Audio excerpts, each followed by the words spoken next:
Jesse Blacksmith. April Blue Boy. 33 deaths over the last 3 years, many of them unhoused Indigenous women. Monica Poasi.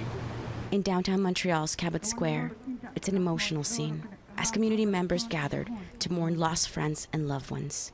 Today is about honoring them, having people share, having an opportunity for staff to come and work with the people who are grieving and help them to move forward so that they don't end up this way. Nakusset heads the Native Women's Shelter of Montreal. And we really need more services because this cannot continue. She says the number of deaths around the Cabot Square community is alarming and criticizes inaction from all levels of government in addressing Montreal's homelessness situation. Will there be an inquest into all these 33 lives, right? Like, can we do more of that to find out what the root causes is, as opposed to just counting them when they're alive and really not doing very much about it? Tapia Apak from Igloolik, Nunavut, has experienced homelessness. She's grateful for the opportunity to grieve. It's been hard for me to think about him. She says she came to pay her respects to people she knew and loved.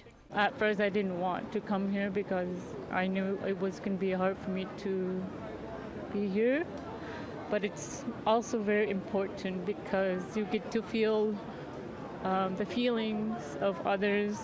Jeremiah Connors fell and hit his head. He never came out of the coma. Attendees, who are part of the Cabot Square community, share memories of those they've lost.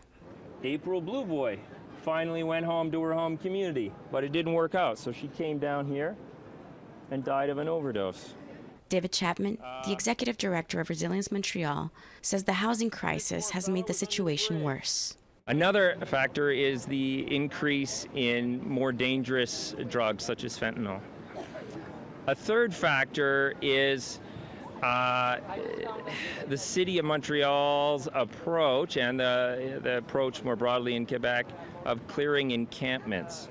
Chapman explains people with no place to go are most likely to end up in dangerous circumstances.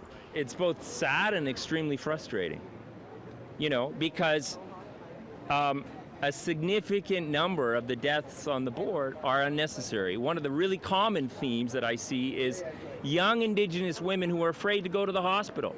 He adds that every neighborhood in Montreal should have easily accessible resources for homelessness. You see, there's a lot of young Inuit women, and these are the girls that usually just come out of youth protection. They're out of the system, they have nowhere to go. This park, has a lot of perpetrators that come to the park, and they're very vulnerable. Nakusset hopes the government is watching, but she says she remains skeptical. Maricela Amador, APTN National News, Montreal.